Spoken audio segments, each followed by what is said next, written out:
Big TV భక్తి సమాచారం WhatsApp ఛానల్లో జాయిన్ అవ్వండి. అన్ని విశేషాలు ఎప్పటికప్పుడు తెలుసుకోండి. చూడండి, పెళ్లి అంటే మీరు తలపై మోసే ఒక వస్తువు కాదు. కానీ చాలామంది అదే చేస్తూ ఉంటారు అనుకోండి. అది ఒక ఏర్పాటంతే. అది సామాజికంగా మీకున్న అవసరాలను తీర్చుకోవడానికి చేసుకునే ఒక సదుపాయమే. ఒక మనిషికి ఎన్నో అవసరాలుంటాయి. శారీరక, మానసిక, భావోద్వేగ, ఆర్థిక, సామాజిక ఎన్నో అవసరాలుంటాయి. ఈ అవసరాలన్నిటినీ గౌరవప్రదంగా తీర్చుకోవడానికి మనం ఒక ఉపాయం కనుక్కున్నాం. అదే పెళ్ళి.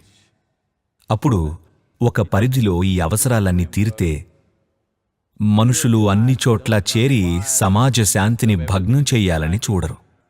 ఇదొక విధానం. దానివల్ల ఒక పద్ధతిలో నిర్వహించుకోవడానికి సహాయపడుతుంది. ఇప్పుడు మీరు దీన్ని స్వర్గానికి ముడిపెడితే, because somebody told you marriages are made in heaven,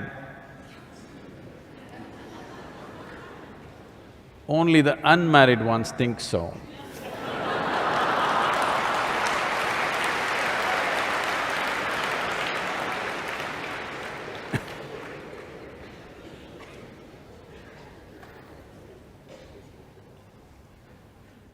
ఇది ఇద్దరు వ్యక్తుల మధ్య విషయం, సరేనా? ఇప్పుడు ఆధ్యాత్మిక ప్రక్రియ అనేది అంతర్ముఖంలోకి చూసే ప్రక్రియ. నేను ఇంకొకరితో కలిసి నా లోపలికి చూడగలనా? పెళ్లి అనేది మీ జీవితంలో కొన్ని అంశాలను తీర్చుకునేందుకు చేసుకుంటున్న ఒక ఏర్పాటు. ఈ విషయాన్ని కలగాపులగం చేసుకుని ఆధ్యాత్మిక మార్గంలో మనం కలిసి నడుద్దామనే అపోహలు మాత్రం పెట్టుకోకండి. ఎందుకంటే ఆధ్యాత్మిక మార్గం అంటే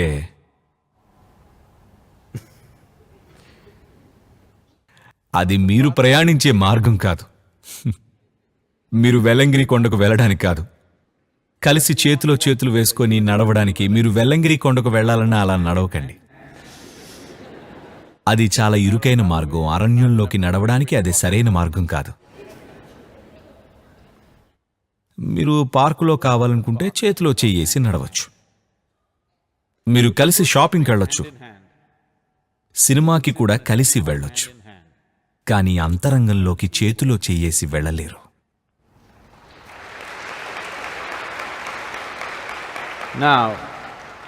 ఇప్పుడు ఇలా అన్నానంటే దాని అర్థం పెళ్ళైన వాళ్ళు, మీరు ఒక విషయాన్ని అర్థం చేసుకోండి. ఎవరికైనా పెళ్ళయిందంటే వాళ్ళు జీవితంలో కలిగే అవసరాలకు ఒక ఏర్పాటుని అధికారికంగా చేసుకున్నారని అర్థం.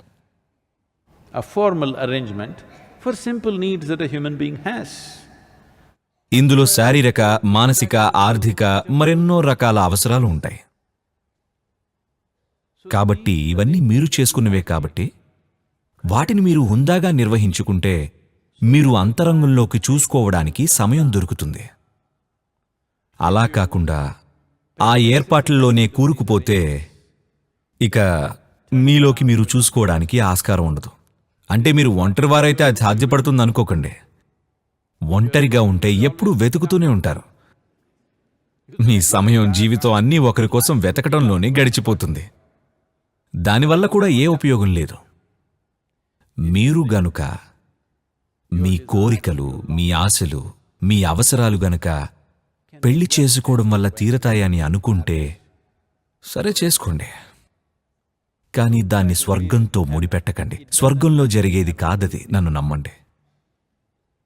ఇక స్వర్గమే అన్ని తప్పులు చేస్తూ ఉంటే మనం కొన్ని విషయాల గురించి ఇంకా లోతుగా ఆలోచించవలసిందే. కాబట్టి అవును, మన భారతదేశంలో స్వర్గాన్ని మనం తప్పుబట్టాం. మన లెక్కలు మనకు ఉంటాయి కదా. ఆకాశం, నక్షత్రాలు, గ్రహాల గురించి మన లెక్కలు మనవి. పెళ్లికి మనం నక్షత్రాల పొంతను చూసేస్తాం. ఎందుకంటే ఒకదాంతో మరొకటి కొట్టుకోలేవు కాబట్టి. కానీ ఇద్దరు వ్యక్తుల్ని మ్యాచ్ చేయాలంటే మాత్రం ఎవ్వరూ చేయలేం కదా. వాళ్ళు తెలివైన వారుగా ఉండాలి. వాళ్ళిద్దరికీ వివేకం ఉంటే ఈ విషయాన్ని తెలుసుకుని సర్దుకుంటారు తప్ప ఎవ్వరూ వీళ్ళని మార్చలేరు.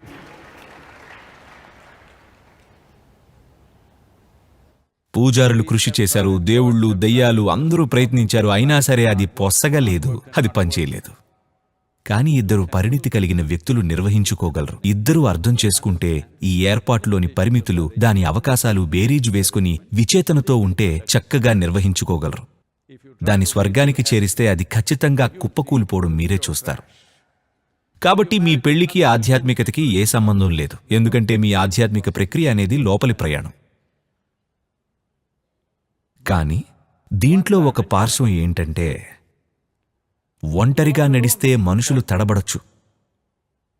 నిజానికి ఇదే ప్రశ్నని గౌతమ బుద్ధుణ్ణి అడగడం జరిగింది. ఒంటరిగా నడవడం మేలా లేక కలిసి చేసే ప్రయాణం మేలా అని. దానికి గౌతముడు ఇలా అన్నాడట, ఒక మూర్ఖుడితో నడవడం కంటే ఒంటరిగా నడవడం మంచిది.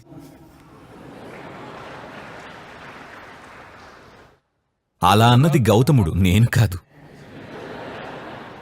గౌతముడి నమ్మకం ఏంటంటే ఒక మూర్ఖుడే మిమ్మల్ని పెళ్లి చేసుకుంటాడని. అది ఆయన అన్నారు, నేను కాదు. For more videos like this, subscribe Big TV channel.